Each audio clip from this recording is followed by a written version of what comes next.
What is up, everybody? Welcome back to Off the Bench. I'm Brandon Carney alongside Pat Gustafson. And Pat, it is draft week. And so we are finally going to do the thing that our viewers have been asking for and that I felt was a lot. I mean, it's going to be a lot, but I think we've got the knowledge and the aptitude to make it through. We're going to do a full first round NFL mock draft, complete with maybe a trade or two. Pat hit me up and teased that he might be doing a little trade with his picks. What we're going to do, Pat's going to handle the odd picks. I'm going to handle the even picks. Part of that reason is because the Raiders pick at an odd pick and the Patriots pick at an even pick. So it worked out kind of nicely. I was going to ask, but you had it all squared away. So we're yeah, I feel like that makes a lot of sense. So we're going to do that. But look, first of all, there is some bigger news that we have to tend to.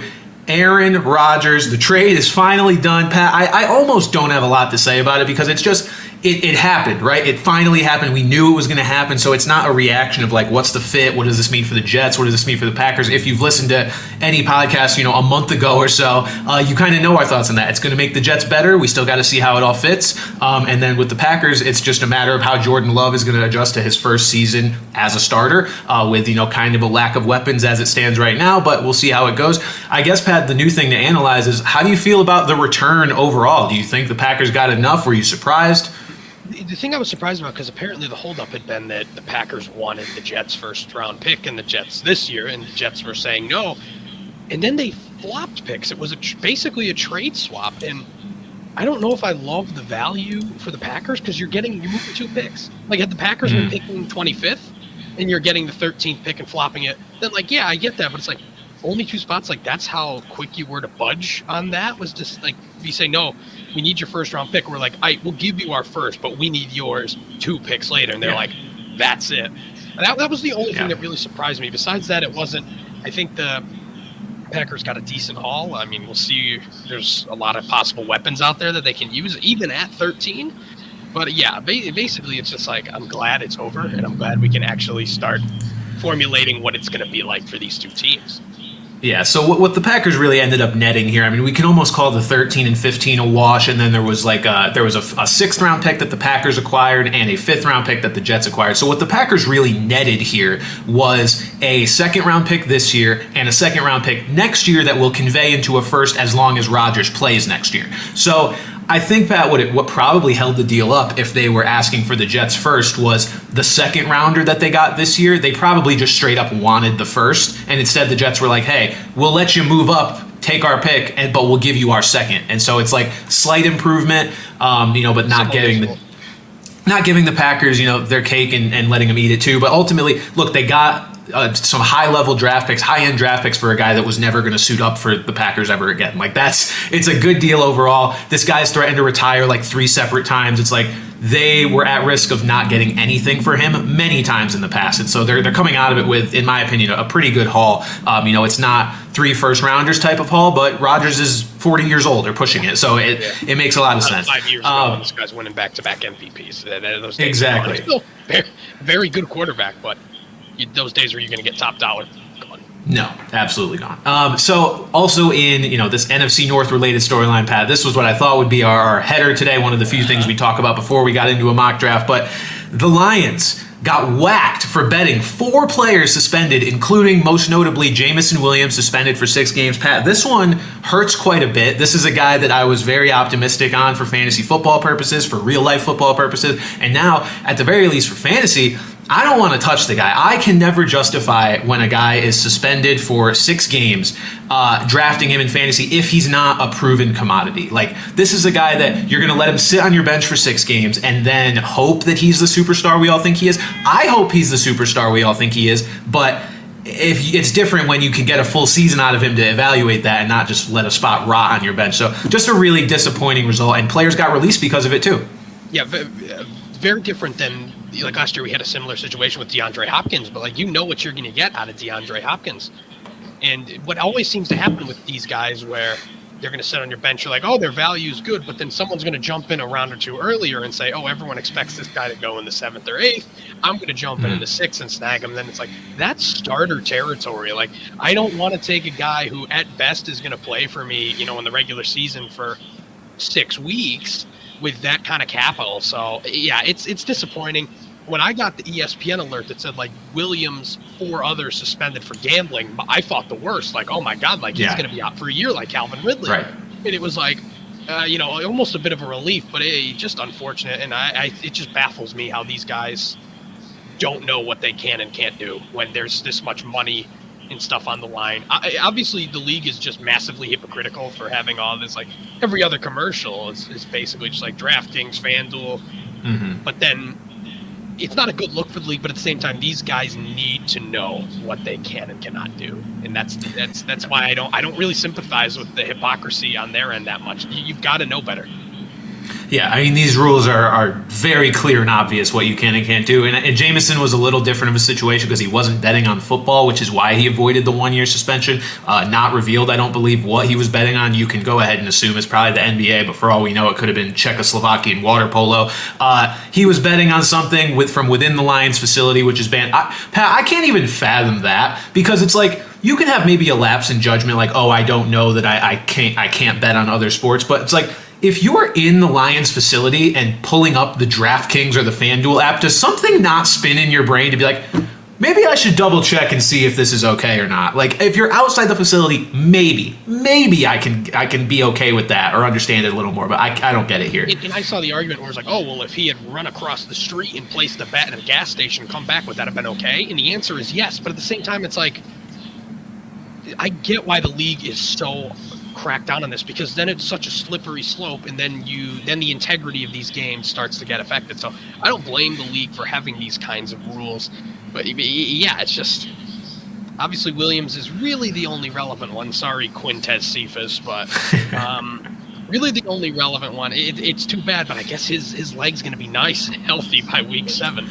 I guess he'll be the healthiest player on the football field by week 7. But, Pat, one thing that just crosses my mind, this is another in a series of events that benefits Amon-Ra St. Brown. This guy, I have wanted to, be somewhat down on him or write him off ever since he popped into the league, right? He comes on, bursts onto the scene his rookie year, and it's like, okay, you were a mid-round pick. I don't believe you're going to keep this up. Last year, similar thing. You had hardcore 2 camps, people who believed in him, people who didn't believe in him. I didn't end up with any stock in him on any of my fantasy teams, although I wasn't sure that he was going to fall off either, but he was a guy that gave me pause. Now, we're heading into this year, and he's going to be the Lions' #1 weapon, undisputed again for the first 6 weeks, and he'll probably remain that way all season. Even with Williams, I don't believe he's going to hurt St. Brown's stock too bad because they're different players. Williams is going to be more of this big playmaker, and St. Brown is just such a security blanket. And with the playmaking ability, I had copious shares of St. Brown last year. I think I had him 5 of my 6 teams. I had him, and this guy also had to have gotten tackled at the 1 6 times. It was infuriating every time that happens. And then fat ass Jamal Williams has to rumble into the end zone for one of the 13 touchdowns on the. It's going to be fat ass David Montgomery this year. Fine, but no, I love St. Brown. Even regardless of Williams, I would have been all in on him again this year. But this just means all aboard. Yeah, the Lions receivers beyond Amon-Ra St. Brown now to open the year are going to be the returning Marvin Jones Jr. back to his homeland. And Pat, you know damn well he's going to be fantasy relevant for at least 4 or 5 weeks of the season. The question is, will you know when they happen? Probably not. Oh, no way. But this dude's going to probably drop a 3-touchdown game at some point this upcoming season, and I will be 0% surprised. After him, you've got Khalif Raymond, Josh Reynolds, Maurice Alexander, and all this is reading to me is Amon-Ra St. Brown all the way. I will draft this man with a 2nd-round pick and not even think twice about it. Back end of the 1st, even, I wouldn't be upset about. Especially in PPR formats, my God. And really, 100%. there's no true threat at tight end yet. Right, exactly. We'll see what the draft brings, whether it brings a receiver, tight end, both, maybe, who knows. But for right now, it is Amon-Ra St. Brown to the moon. Pat, some more rumors we have coming up ahead of the draft. Trey Lance. So Trey Lance has been back in the news cycle again with potential trade rumors about him, teams inquiring on him, and it's understandable, right? He hasn't really gotten a fair shake in San Francisco, and now Brock Purdy's there to muddy things up. Brock Purdy may or may not be ready for the start of the season, but even if he's not, they have Sam Darnold, who, as much as saying his name feels like a meme, can probably hold down the fort until Purdy's ready to come back if it's a short-term absence. Do you think the 49ers will trade Trey Lance? And if so, is there anywhere that you'd like to see him go off the top of your head? No, I don't, and I don't think they should, honestly. One, his value is so low. We're talking about a guy that they traded up to get at number 3, who's barely played. They're not going to get a ton of value for him. And I get that Purdy is kind of like the archetype, this game manager type quarterback like Jimmy G, perfect fit for the Kyle Shanahan system. But like Lance is has so much more potential than that. Like we could have a potential game management type quarterback that can run, that can throw bombs. Like this could be a complete game changer. I honestly, before Purdy got hurt in that playoff game, I thought they should be trading him because he's the one that's going to get you sky high value. Granted, they still believe in Trey Lance, but if he does get traded, you've got to think Indianapolis is still the team with like who we'll see how our mock falls out, but they may miss out on the startable quarterbacks for next year. We still may not know who their starting quarterback is after Thursday. So I guess if he's got to go somewhere, give me the Colts. Yeah, Indianapolis would make sense. One I point to is Houston. I mean, they have DeMeco Ryans, the former 49ers DC, as their head coach. But look, connections aren't everything. Like, we don't know if DeMeco Ryans likes Trey Lance or thinks he's a good player. Like, he probably likes him personally. Trey seems like a good dude, and you're going to run into him day to day at the Niners facility. You may like the guy, but he's going to have his own opinions on his evaluation of Trey Lance. Does he think he's good? Does he think he's the future? I don't know. But the Texans are a team talking about fall short of a quarterback. Apparently, they don't like Stroud. They're not going to draft him. The rumors are swirling at number 2 that they may take Will Levis. I would rather take a shot on Trey Lance if you can get him for reasonable value. You don't have to probably send the 3 first-round picks that the Niners used to trade up to get him. But if you send a future first and a second or something along those lines, that almost would feel like an overpay for a guy that's barely played 3 years into his NFL career. You're probably not. No, it's definitely not a guarantee. But it's a conversation worth having. If I had to see him end up anywhere, I would love to see him end up in Houston with a bunch of those Niners guys. He'll be comfortable and see what kind of weapons they could put around him. Because I don't think Will Levis is the answer here, Pat. I'm seeing that Vegas odds have Levis as the favorite to be the number 2 overall pick, and that just makes me want to puke. It's bad. It makes me almost as nauseous as his mayonnaise coffee does. So I don't. I can't fathom how you feel comfortable. You don't like Stroud enough to the point where you would take a guy like Levis, who is a known project, and a team that cannot afford a project. They need a guy who's going to play right now. Yeah, I agree. So we will see what ends up happening with Trey Lance. It seems like a move that, if it's going to happen, could be a draft night deal. I mean, those normally draft night deals are foreign concepts. They don't happen too often. But look, my expectations got shattered by the A.J. Brown trade a couple years ago or was that last year? Last year. Yes. I was so just surprised that a star player got drafted or got traded on draft night. So I'm not going to rule anything out. Maybe these conversations are already happening, and maybe they'll boil over by the time we get to that point. Pat, the biggest headline of all so far, the biggest news maybe of the entire offseason, Matt Patricia is joining the Philadelphia Eagles. Pat, how does this man still have a job in the NFL? What is he going to do that's going to benefit this team? He's so handsome. He's got to be the most handsome guy in the NFL. I'm glad right now because I'm looking a little unkempt for the 2 of you that are watching. You look this on perfect YouTube. for him. I look like when I'm trimmed up, like I don't really look like him anymore. Back in my bigger boy days with this kind of look, I looked a lot like Matt Patricia. So that's really the only reason I'm invested in this complete bozo. I don't know. I mean, if he's like some defensive analyst, who the hell cares? He's just there standing on the sideline. Who the hell cares? Those positions always make me laugh. I always used to joke when I think it was former UConn coach Paul Pasqualoni got a job with the Detroit Lions, and it was like director of special projects. And I always just joked that he was making like macaroni sculptures. It was Edsel. Was it Edsel? Oh, it was Edsel. You're right. Defensive coordinator. You're right.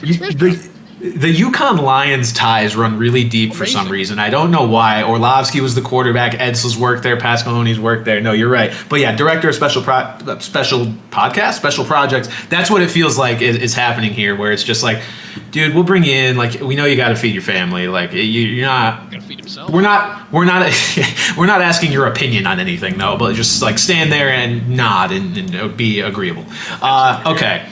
I think keep the pencil in your ear. All right, I think that covers sort of the biggest headlines that we've had over the past week or so, Pat. So we can get into the much demanded, highly anticipated first round mock draft, the official off the bench mock. Guys, when these picks go 32 for 32, just remember who did it, okay? And Pat, part of the reason I feel comfortable doing this too is from everywhere you look, everyone's saying that this is the most unpredictable draft of all time. So I'm really not going to feel bad getting a bunch of picks wrong, which we're going to 100%. I used to do this a lot more like years ago, like probably like in the early 2010s. And like if I got like 12 of the 32 picks right, I would be like, oh, awesome. dude. Like great. Yeah. So dude, like now, I've been unironically, Mel Kiper doesn't even get that, I don't think, most of the time. Like, what's a shit show, especially with potential trades. It's like that's kind of why I don't do it anymore. But I always like to do one right before the draft, like just to see. And the last years have just been bad. So I don't know if this is going to be any different. This is also going to be a funny dynamic because, like, not that we're going to try and steal picks from each other or make picks, in a certain way that benefit. Like, I'm not going to not take Jackson Smith-Njigba at 12 just so my Patriots can get him at 14. Obviously, that's stupid, but it's just going to be just like, what do I think you're going to do with Anthony Richardson? So what am I going to do with Anthony Richardson? Yeah. We'll see. We're going to alternate these picks. Pat, you are on the clock first. You've got the Carolina Panthers. I'm sure this is the toughest decision you'll have to make the entire draft. Who's the pick? This pick has shifted, apparently, after they traded, but I'm going to have Panthers go with Bryce Young here. I was surprised when they shifted to Stroud at all. I always thought Young was the top quarterback, the most ready quarterback who's shown it the most. So I think the good move for them to move back to him, and then you're like, probably the only easy pick I'm going to have. I respect that. See what you do here.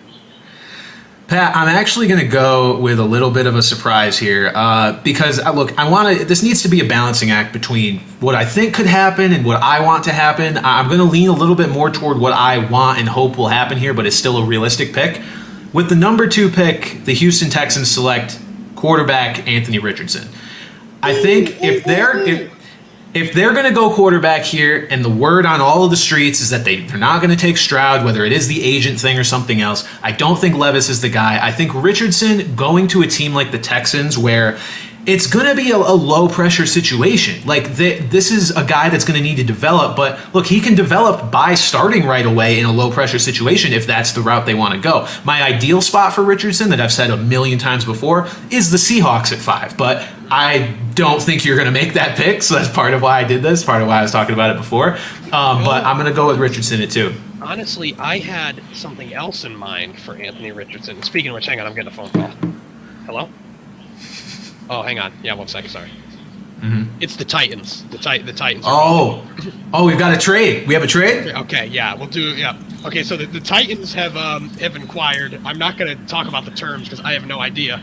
And I was going to have the Titans trade up for Anthony Richardson, but now I will have them trade up and select C.J. Stroud.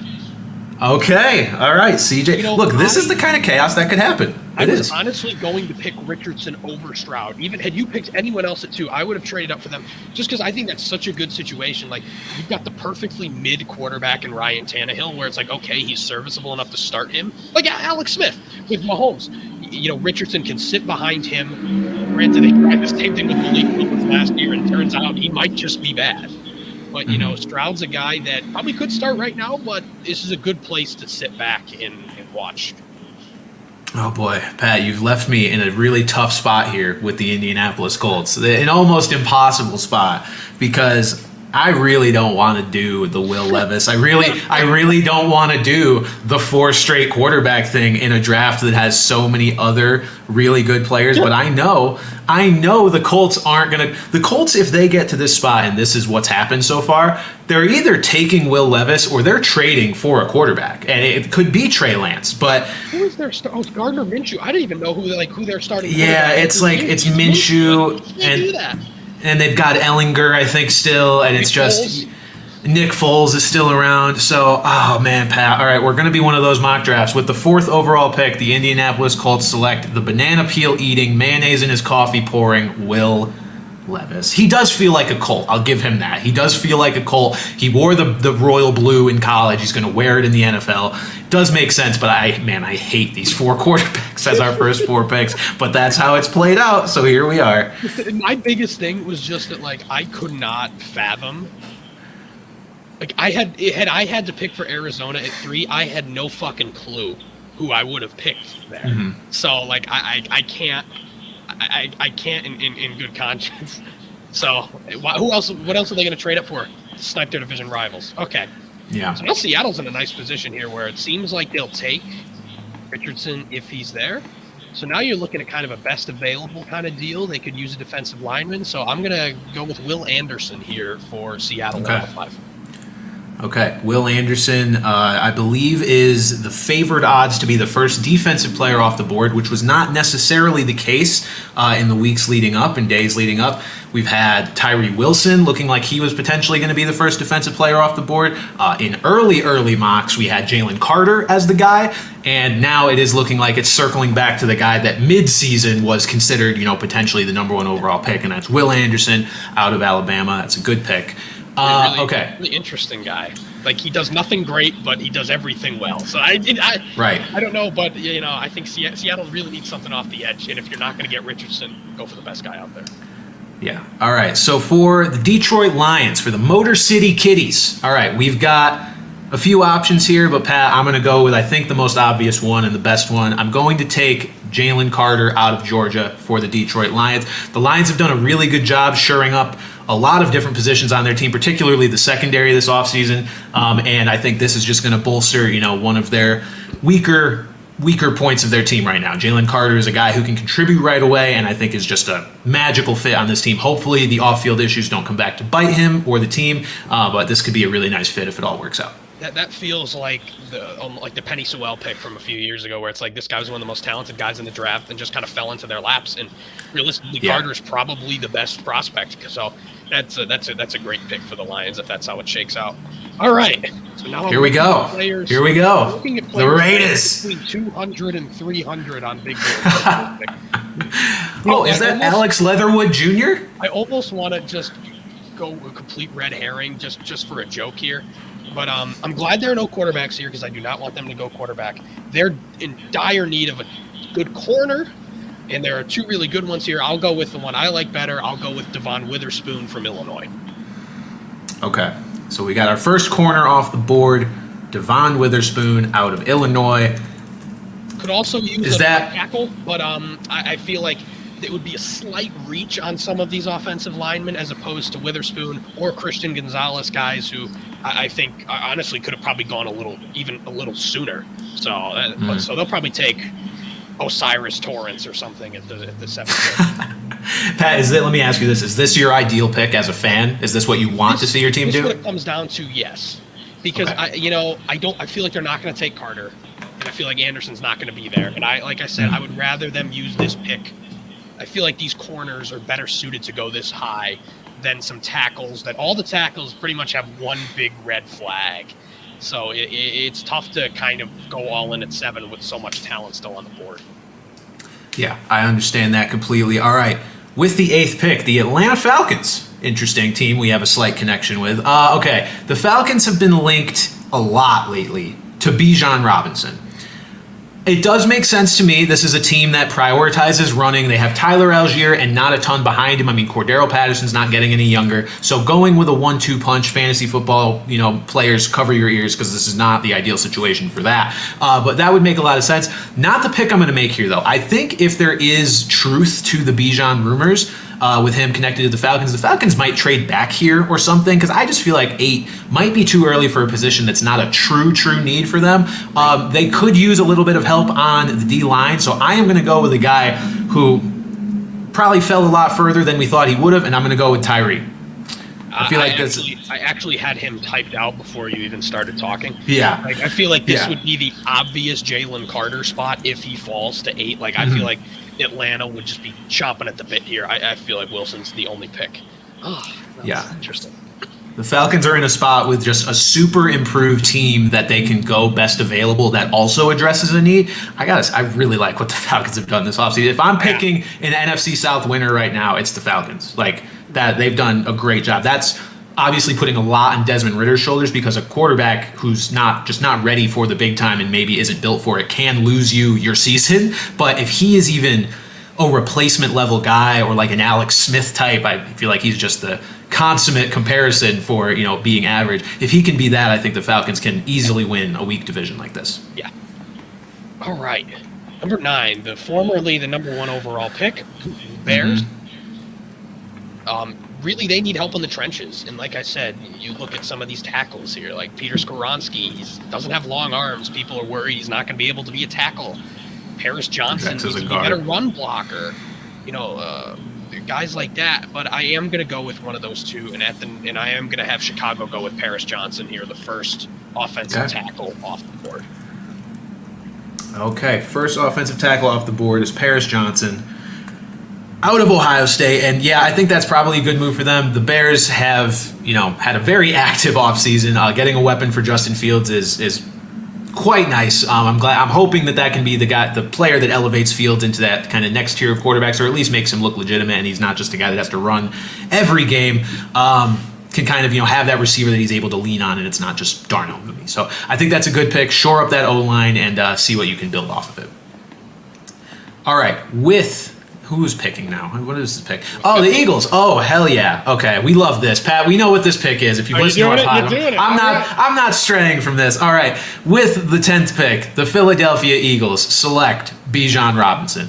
I think it's just an amazing fit here. Look, this will not happen if there's any truth to the Derrick Henry rumor that's been going around that he could potentially be traded to the Eagles.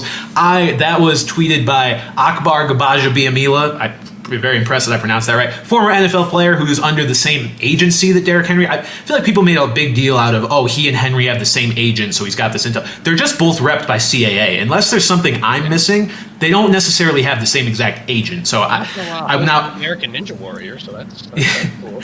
Yeah, so I will say it is weird that it's a guy that's not known for tweeting sensationalistic things or anything for clicks, so it did cause a stir. But look, so far, nothing to suggest that there's any truth to that rumor. If it happens, obviously they won't be selecting Bijan Robinson, but for now, I'm going to err on the side of the Titans not trading their other best skill player to the Eagles a year after they did it already, because at that point, they're just the Eagles AA team. So I'm going to go with Bijan Robinson here to the Eagles. I think it just gives them that extra weapon to make their offense potentially unstoppable. As if it's not already. There's weapons all over the field for this team, and they just need some help ahead of Rashad Penny, a guy that's not, going to be so prone to getting hurt and can probably add a few more elements to the run game than Penny can. Yeah, from a fantasy perspective, that's great. I was worried you were going to pick this guy. If this trade happens and the Cardinals trade down to 11 and get the guy they are going to get, that seems like a dream scenario. It's honestly someone I would have considered taking for them at 3 had they stayed there, but it would have been a bit of a reach, I think. So at 11, we'll go with another cornerback, Christian Gonzalez out of Oregon. Okay. So obviously the Cardinals are going to have a tough time this season, and this corner is not going to help that. But look, you got to build slowly but surely and find these pieces that are going to make your team not a complete embarrassment. Christian Gonzalez could potentially be that piece. Going from Oregon to Arizona is not a far trek, so at least relatively speaking, he's not having to go across the country. So look, not having to move too far. 2 corners now taken in the first 12 picks, first 11 picks. There you go, the elite corners. People who have kind of had, debated which of those is going to go first, whether it was Gonzalez or Witherspoon, got both off the board now, so we'll see where the next corner ends up getting taken. Now we've got the Houston Texans at number 12. So the Houston Texans already have, what did I do to deserve both Texans picks? I'm just so honored. They've already got Anthony Richardson on their team. Anthony Richardson is going to need some help at the wide receiver position. We've talked about potentially, C.J. Stroud reuniting with a college teammate, and then we've talked about Bryce Young getting a nice weapon here. Well, it's Anthony Richardson, and Anthony Richardson is going to get to throw to Jackson Smith-Njigba. We're getting the first receiver off the board here, and it's just a necessity with Robert Woods being their de facto wide receiver 1. You did bring to light a name last week that I had honestly forgotten about, John Mechie, so I'll be excited to see, hopefully we can get something from him this year. Hopefully he's healthy and everything comes back clean and good to go. Nico Collins is still around, but no matter what, this team is in all likelihood looking for an elite number 1 option, and Jackson Smith-Njigba could be that guy. Many have him in a wide receiver tier of his own in this draft. Agreed, and that was my first thought when I heard about the Jets-Packers flip. Because, the Packers up to 13, I go, oh, man, basically if the Texans pass on him, and possibly the Titans, who are another team that could probably pick him, granted they're still at 11, but that puts them in a much better position to get him. But here, still not going to happen, and that leaves me in a spot where, I don't know, I think it's too early for tight ends. I honestly feel like this, despite the fact that they traded up, this could be a trade down spot, realistically speaking. But I've already used my trade, and I hate mocks that are just trade filled. Like, let's have some sense of normalcy here. The picks are hard enough to predict, let alone trying to predict the trades and then the pick.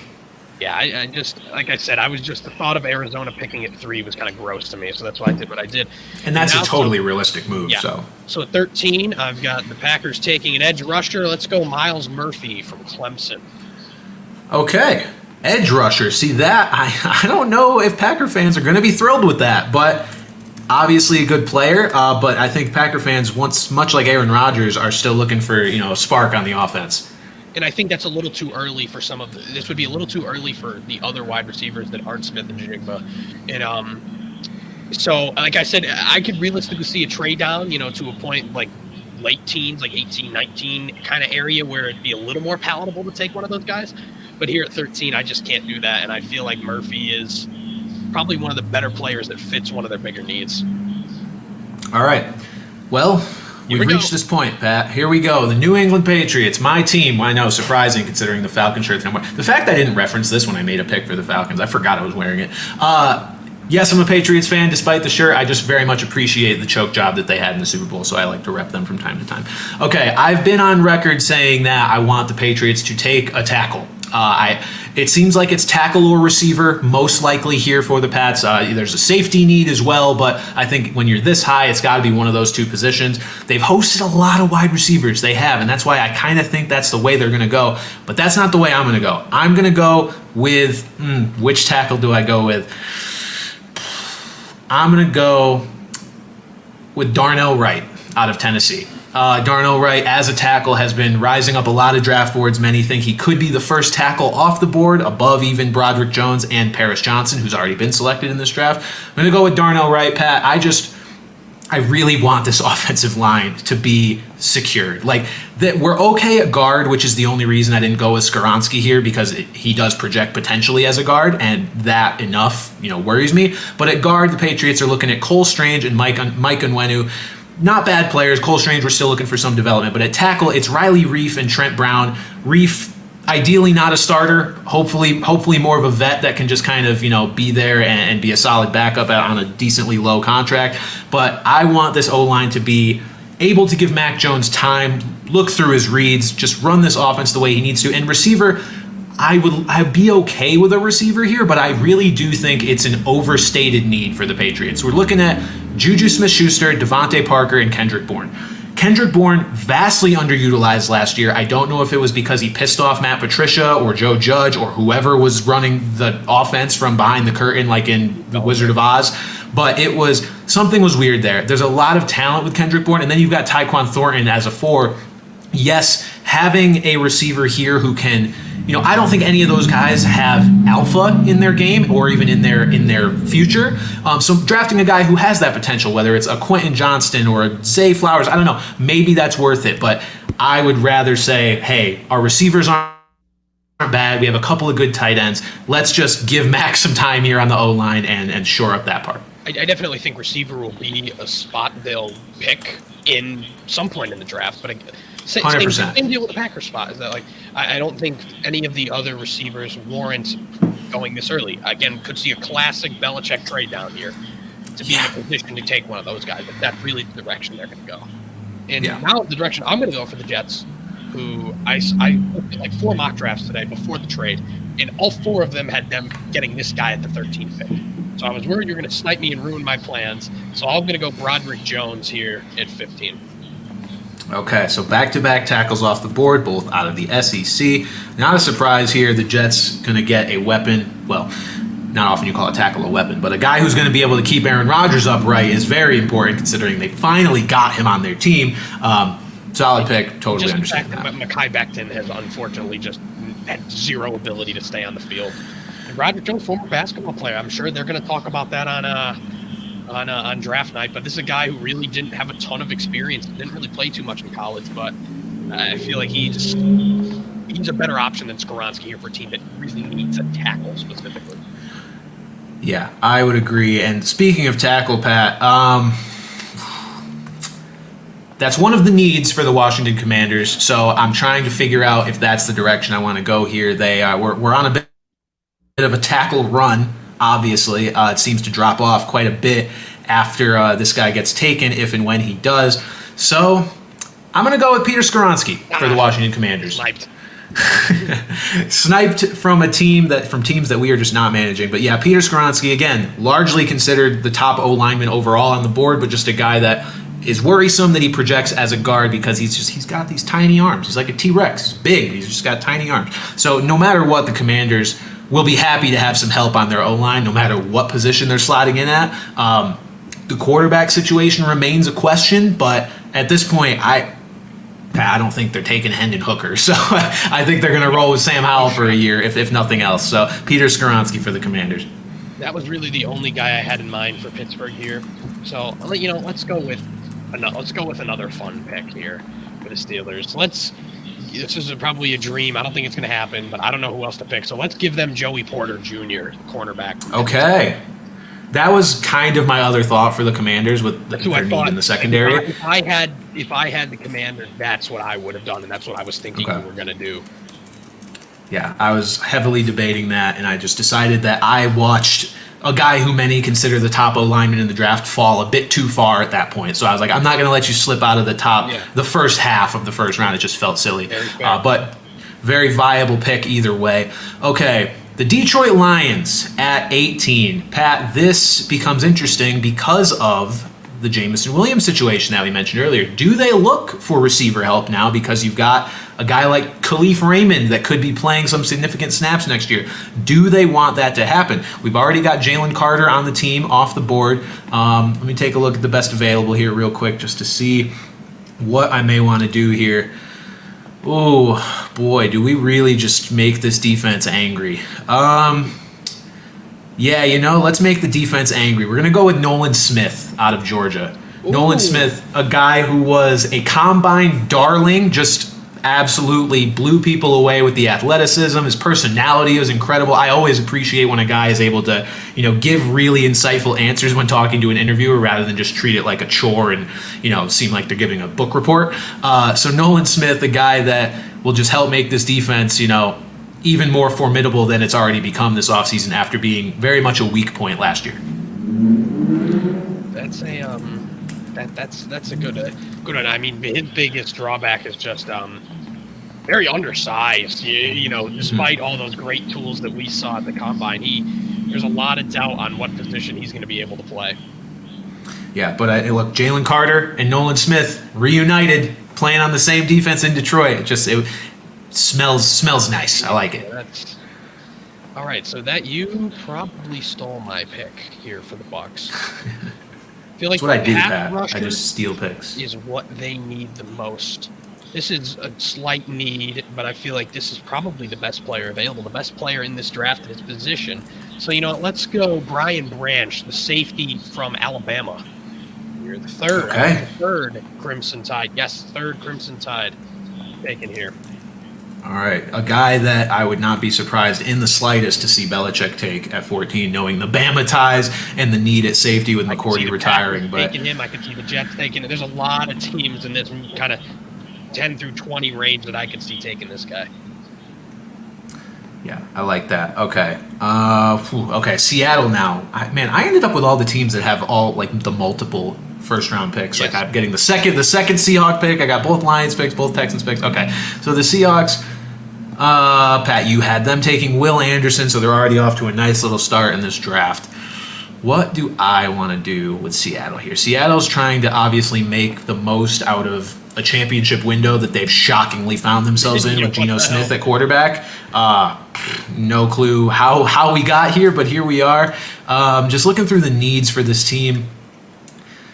I don't know that wide receiver is a major need. I mean, Metcalf and Lockett still have, obviously Lockett is, maybe on the downturn here in the next couple of years, but Metcalf has plenty ahead of him. Defensive end, center, okay. Let's just take a look at best available, and got Lucas Van Ness from Iowa. Miles Murphy's obviously off the board. Another edge here. Yeah, that's a good point. Running back, we've just got Kenneth Walker, and nobody could give him Jahmyr Gibbs. I'm gonna give him a wide receiver. I'm gonna give him some wide receiver depth here. Okay. And the wide receiver that I'm gonna go with, let me double check and just make sure I'm gonna commit to this, I'm gonna go with Jordan Addison out of USC. I think Jordan Addison's a nice complement to that offense. Again, you got to maximize what you have with Geno Smith, this new life that he's found. And if Tyler Lockett does have any sort of step back next year, it seems like he's been very consistent for a very long time. You don't want to get caught off guard by that and not have the guys to make up for it. And at the very least, this year, let's say the drop-off doesn't happen, you've got 3 really, really nice wide receivers to help Geno Smith out here and maximize their potential. You could have gone in a few directions there. So that's an interesting one for sure. I feel like this is about to start an avalanche. A wide receiver avalanche? Yeah, looking at the teams coming up. So we are going to jump on the wide receiver avalanche here for the Chargers. And this seems to be one of the bigger risers. I've seen things where this guy might be the second guy off the board, and that's Zay Flowers from Boston College. Mm-hmm. I love that, especially because, as you may recall, that was what I had picked in a previous podcast for my favorite wide receiver picks. I said that the Chargers could use one, and look, Zay Flowers on the Chargers that would very much have him on my fantasy radar if he ended up there. Oh, absolutely, and I like his fit better than a guy like Quentin Johnston, just because Johnston and Mike Williams kind of feel a little samey, a little redundant. Flowers is kind of a guy who can sort of stand on his own. Yeah. Okay. So the Baltimore Ravens here. I mean, look, this could absolutely continue the wide receiver avalanche, but this is also a team that has just been so bad at drafting receivers that I almost don't want to see them even attempt at this point. The first receiver I thought of was Rashad Perriman. Like when you said bad Ravens wide receiver. Oh no! I hate that Rashad Perriman was the first name that popped into my head. Of Rashad Perriman. Dude, I'm upset that the more synonymous receiver for me now is Devin Duvernay. It's not even Rashad Bateman. I just think of Devin Duvernay, and that is just the pinnacle of how down bad that team is at wide receiver. I don't know if them signing Odell to a 15, 18, whatever $1 million deal makes them more or less likely to take a receiver here, because obviously they've addressed the need. They know it's a need. They've had fans and even their own players complaining about it. So are they going to take a receiver, or are they just going to say, hey, we got the receiver? Or I don't know. Is this going to affect Lamar? Are they going to try and lure him back with a rookie receiver? I feel like that probably doesn't make a huge difference. So I may go another direction here instead of receiver, just because they're so bad at it. Pat, I'm going to go with Deonte Banks out of Maryland. I'm going to go with the cornerback here. I think that is another position of need for the Ravens, and one that I'm slightly less worried about them screwing up. It seems like every year their secondary just becomes destroyed by injuries. So I guess any kind of warm body you can get in there is a good thing. And we've got a local boy not having to leave the state of Maryland. Yeah, so perfect. All right, let's make a huge splash right here. Ooh. I'm going to have them take. Oh, yeah. That was what I was hoping you were going to do. Beautiful. I truly believe that Hendon Hooker will go in the first round, most likely through a trade-in. But looking at these teams that are actually drafting at this point, they're really the only team that I could see taking Hooker. So this pick was more of I think this guy's going to go in the first round, and this is what's going to happen. Because I do think they could probably afford to address some other areas of need. But, nothing glaring, and I feel like they can kind of play the long game here and get their quarterback of the future, because Kirk Cousins absolutely stinks. Yeah, I think that makes a ton of sense. Hendon Hooker's a guy that is also thought of as needing, probably at least a year to get accustomed to life in the NFL. But look, a year may be off that injury. Right, exactly. He's not expected to be ready for at least a few weeks into this season. But the recovery is going well, so who knows? It makes a lot of sense from the standpoint of Kirk's time may be coming to an end in Minnesota, because if they don't get sort of over the hump this year, it might be how much of a drop-off are we really going to take with Hooker here, and we're going to get your goddamn contract off this team. I don't know what the financials are off the top of my head. I'm sure they'll have to eat some of it. But either way, not having to pay the full thing would be very much in their benefit if he just can't get them a playoff win or anywhere close to the Super Bowl. The Jacksonville Jaguars here. One of the fastest rising teams in football. I think a borderline lock to win the AFC South, barring injuries. Positions of need here. Look, we got a lot of corners already off the board. I'm going to go with what may be the best defensive end left available. I'm going to go with Lucas Van Ness out of Iowa. Not a whole lot of holes on this Jacksonville team, but if there's one position we can, kind of beef up a little bit, it's that line. Yeah, definitely. I saw a lot of Brian Branch going here, but I really don't think that he's going to get to that point. Also, apologies. I think I said Luca Van Ness. It's Lucas. I see the Iowa logo, and I just think Luca Garza, so that's my bad. Lucas Van Ness. All right. Well, I spelled it wrong. I put Lucas Van Ness in here. Apologies to the Van. Close enough. We'll get the real full name eventually. Now we're on to the Giants here, and I'm glad that the wide receiver avalanche just calmed down because it left me with one of these guys that I felt comfortable taking. Really, the last guy in this group is Quentin Johnston, the big man from TCU. Mm-hmm. Okay. Yeah, obviously we've talked a million times about the Giants just needing a weapon here. We cannot go into next season with Isaiah Hodgins and Paris Campbell as the only receivers that team has. So good pick there. Okay. Division rival picking next, Dallas Cowboys. This is what I mean by this draft is crazy because Bijan Robinson got taken 16 picks ago, but I can also look genuinely and be like, he might be here at this pick. So that that would have been the pick probably if Bijan was still on the board and probably his range. Yeah, his range is wild. Like there are people saying they don't know if he's going to get picked in the first, and yet there's people saying that he might be one of the best running backs to come out of the draft since Saquon Barkley. So it's a mess. This whole draft is a mess. Pat, we're going to go back to the tight end position here. It's one that I've said so many times. I don't want them to take one, but I feel like they're going to. I don't think that they're going to go into next year looking at Ferguson and Hendershot and being like, yeah, we're good to go. The fact that they have their pick of the litter of tight ends here probably is going to incentivize them to take one. So the question, is it Kincaid? Is it Meyer? I'm going to go with Dalton Kincaid.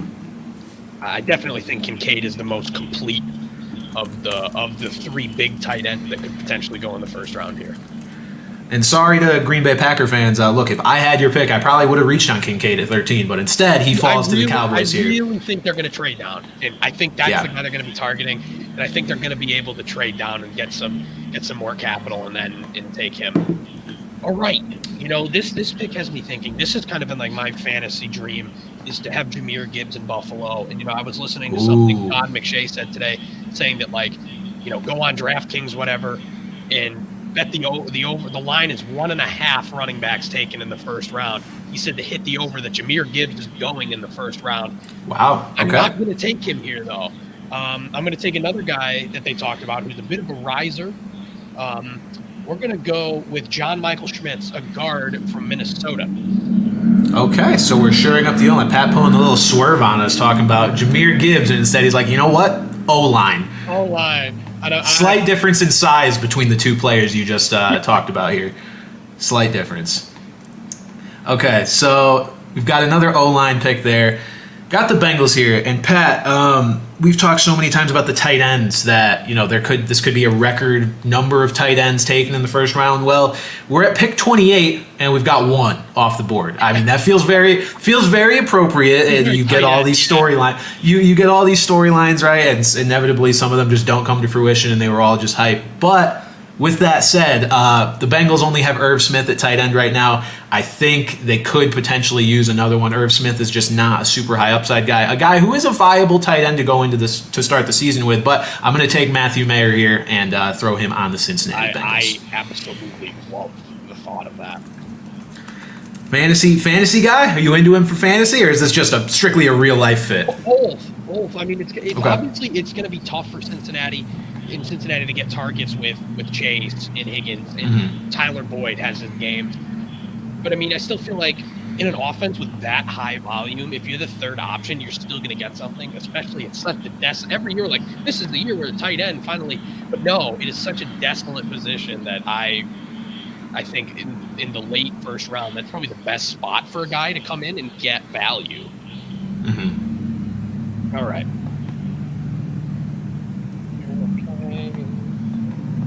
Just looking ahead here for my Eagles pick because what do they even need at this point? But Yeah, we'll get there when we get there.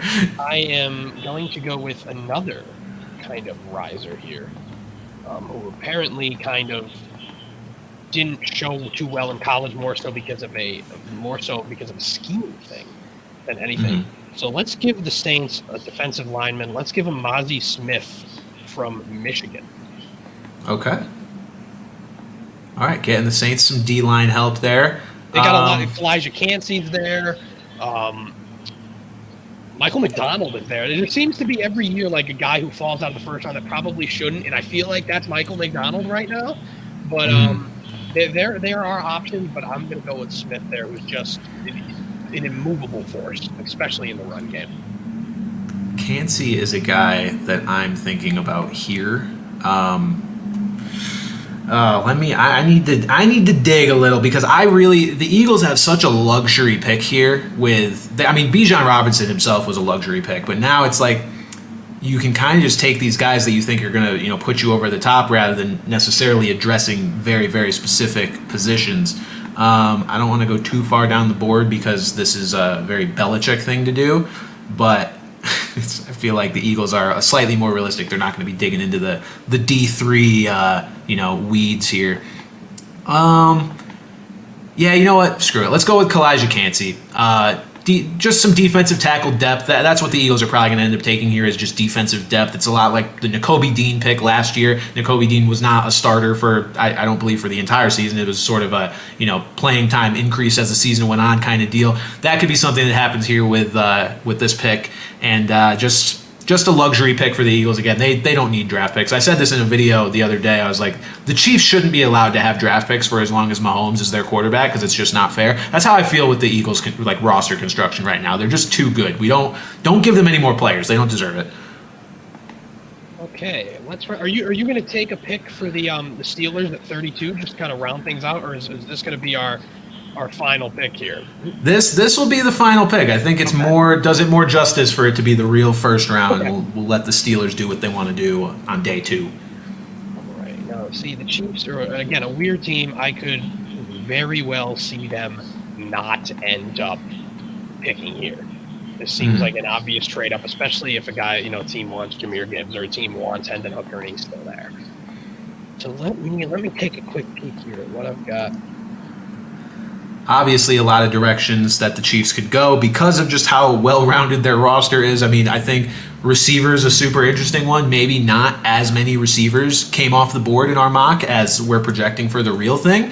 There could be a lot of receivers going off the board. We took Smith-Njigba, Flowers, Addison, Johnston, and that was it. So we basically took the top 4 guys. People have talked about as many as 7 going in the first round. So you've got underrated guys like Josh Downs. You've got guys like Jalen Hyatt who are riding up the board. And the Chiefs, more embarrassment of riches if they go that route. But I'm curious what you have to settle on here. Jalen Hyatt is, if I were to go in that direction, it would be Jalen Hyatt. Highland, excuse me. But I'm not going to go that because, again, this seems like a Chief pick. The Chiefs like some boring picks. So let's go with the other Ohio State offensive tackle, and let's go with DeJuan Jones here. Okay, another O lineman to finish off our mock draft. Pat, I'll be honest, that's not how I expected that to go. That entire mock, I dreaded the idea of the 4 quarterback thing. I really wanted to see if we could play a game of chicken with Will Levis to just see how far we could go. But once it got to the Colts, and it's like they're taking a quarterback. We know this.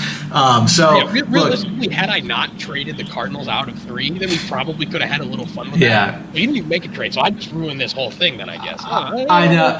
Typical. I didn't see any trades that I felt like I wanted to take. I guess it would have been very on brand for me to make a trade with the Patriots pick, but I'm desperately clinging to the idea that we keep, our highest pick that we've had in a decade, I think. Yeah. So I would like to see that pick just get made there. But yeah, the quarterback thing could happen. I was really hoping that it'll stick to my bold prediction of a few weeks ago that I will rehash that Hendon Hooker gets taken above Levis. But now if Levis has these odds of being the number 2 of Texans, please don't do that. Just Texans, please don't take Will Levis second overall. Just for the sake, look, my girlfriend's a Texans fan, and she doesn't even care that much, but she knows she's going to be upset. Like, it's just, I told her when the Texans got the number 2 pick, I was like, look, you're good. There's 2 really great quarterbacks at the top of this draft. You'll be fine. And instead, it's not going to be Stroud.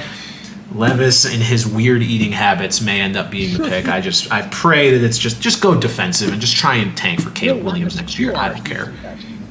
Oh boy, I hope he's shopping for houses there. But no, as of right now, we have him as an Indianapolis Colt, and I like that fit a little better. It's the kind of guy that Jim Irsay deserves, to be quite honest with you. So overall, I think a relatively successful mock draft. We'll try and get this shaped up into some kind of graphic, and so we can see how incredibly wrong we are come draft night, and you can roast us. But I got it all written down for vanity's sake here. Yeah, I don't think we're going to find too many mock drafts that actually end up getting this right. If NFL GMs are coming out and saying that this draft is going to be complete chaos, then I'm inclined to believe them. So yeah, and just a quick look here. I mean, some of the guys that we left on the board: Jahmyr Gibbs. We mentioned Jalen Hyatt. The last of the tight end trio, Darnell Washington. Mm-hmm. We mentioned Osiris Torrance and Michael McDonald. Anton Harrison's another guy, tackle out of Oklahoma that could very well go in. Really, that's Emmanuel Forbes from Mississippi State. I've seen him in a lot of first rounds. But besides that, I mean, pretty in line in terms of the players that we took generally going in most of these mock drafts I'm seeing. Yeah, and I think, Pat, that's ultimately what's going to do us in from an accuracy perspective, because there's going to be some weird picks. And we didn't really make any weird picks. They were pretty normal, pretty within the range of where they're expected to go. But it's hard to know what these teams think of these players. Like, again, these NFL GMs are saying this is going to be a chaotic draft. That means there's going to be guys picked that we don't expect, but we're not really at liberty to try and predict who the hell they're going to pick from, the big board, in the 80s. Like, there's going to be guys from there that probably get taken, one of them. At 14 from Augustana University in look up whoever the punt returner is for University of New Haven and just tell them to start looking for houses in the Foxborough area, because it's just inevitable. But overall, happy with how this mock went. Oh, do not name drop anyone from UNH. Where's the punt for special teams? Here we go. Oh, no. There's no returns here. Come on. Oh, here we go. Good. Found it.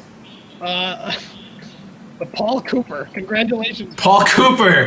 That sounds like a Patriot. That's perfect. Paul Cooper. I can't even click his name on the stats page. Like, these guys have links. This man has no links. You don't have to click his name, Pat. He's going to make a name for himself when he houses a kick return touchdown in week 1 of this season after just spawning in this year, because he's not a real person. All right, we're going to skip out on the viewer questions for this week. Honestly, most of them were draft related. Who do you think we're going to draft? All this kind of thing. And we answered it, kind of. We went with picks that we thought were pretty good fits for most of these teams. Some of them may have went wayward, like with the quarterbacks ripping off the top of the draft. But overall, I think we kind of gave those answers. And guys, last note here.